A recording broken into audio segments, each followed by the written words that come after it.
next thing I want to talk to you about is progress, not perfection. Now, if you go on to multiple fitness websites, everybody's going to say 3 times a week, 30 minutes or more, 5 times a week, 45 minutes or more.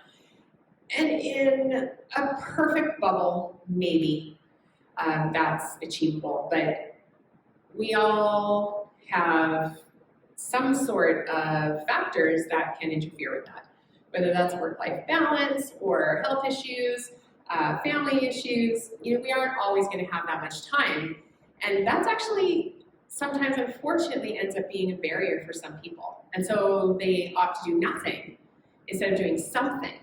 And I think that's actually such a disservice for the fitness industry as a whole to even put that out there as being that marker. I think that most of us at some point in life have had a time where we couldn't do much of anything.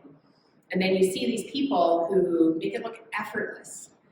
And either they've never encountered a physical obstacle that completely stopped them. They've never had a mental health condition or issue that has interrupted that, a family life emergency, something traumatic, like all of those things factor in. So I think sometimes we're really hard on ourselves when we don't have to be. What would happen if we actually recognize that setbacks are inevitable, that breaks are inevitable, and that they're a part of it all, and that restarting, even though it's a little uncomfortable, or starting at all, is better than doing absolutely nothing for our overall health. So all movement is going to help. And we're going to talk a lot about some examples later.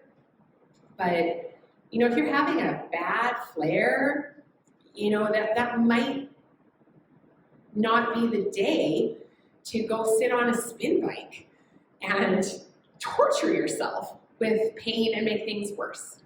But there's a good chance that maybe you could grab some light dumbbells or some bands and do some bicep curls at home, because that's better than nothing.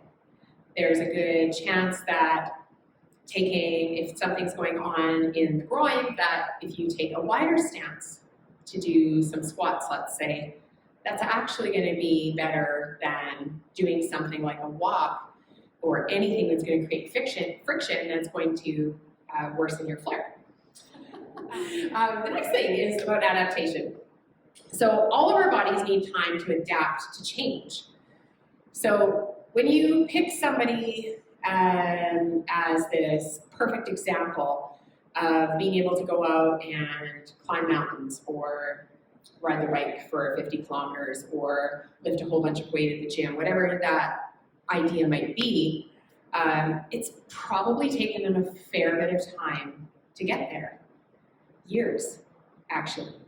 And I think that the whole magic solution thinking really has to go. And unfortunately, we're inundated with supplements that claim to do this, or a special workout protocol that claims to do that. And the reality is that change takes a really long time, and the body is capable of almost anything over a significant period of time. So we always talk about this concept in fitness of progressive overload, and all that means is you do a little bit, or you lift a little bit, and then you do a tiny bit more, or lift a little bit heavier, or do more reps.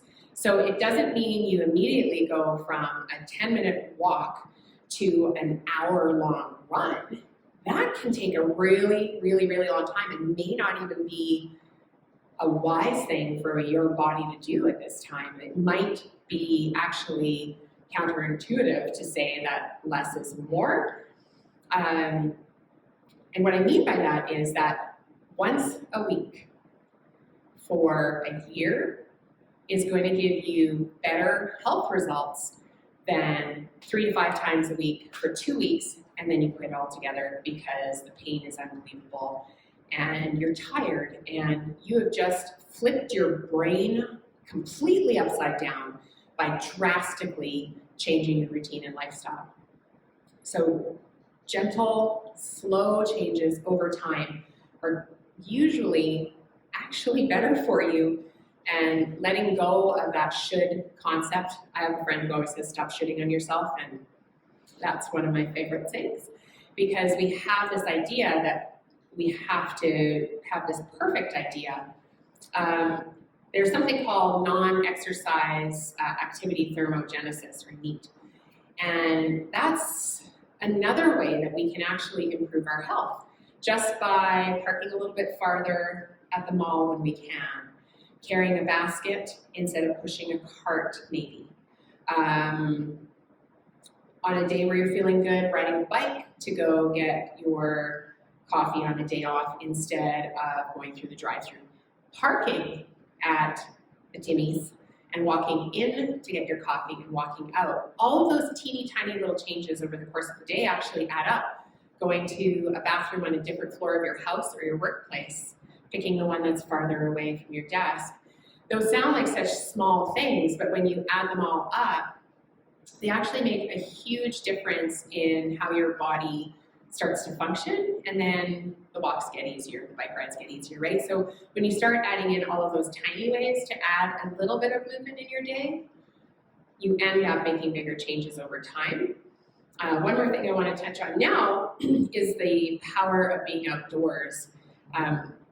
Many studies out there that show how much your mental health can improve just by getting outside. And I know it's easy to say, oh, just go for a run, go for a walk, go for a bike ride. That's not what I'm getting at. I'm talking about even just going to a park, grabbing a coffee on the way, and even doing a 5-minute, if it's a bad day, a 5-minute walk outside, even around your block. You're gonna get more overall mental health benefits from that than you would even walking on a treadmill inside of a gym, because there's just this amazing power of being around more natural surroundings that I think we're going to learn more over time that are going to help us out. Being with others too. I mean, I know a lot of us are introverts and we prefer to do things on our own, or like we only have our people, but adding somebody else to that equation when you can, that you know is a safe person, that's going to accept where you're at on any given day, is absolutely priceless. Last, I think I just want to talk about function over aesthetics. And I think that's, another thing that's happened with our culture is that we have this ideal of what we think we need to maybe look like. We've been hit with magazines and movies and media, especially social media now, with all of this, what's known as Fitspo, or fit inspiration is a really horrible one in the industry, where you have somebody who's actually starved themselves for a month so that, they look cut and they've had a spray tan and the lighting is different and the camera angles are different and they're sitting there misted about, with some horrible saying like a bad workout is better than no workout, or you don't want it bad enough. Like, those are horrible ableist things that occur in the fitness industry that many of us know are actually harmful and not going to help people succeed long term. There's a subset of the population that's going to go for that. They're usually a little more into a look or an aesthetic. And the reality is that that's not most people. Most people will just benefit from adding a little bit.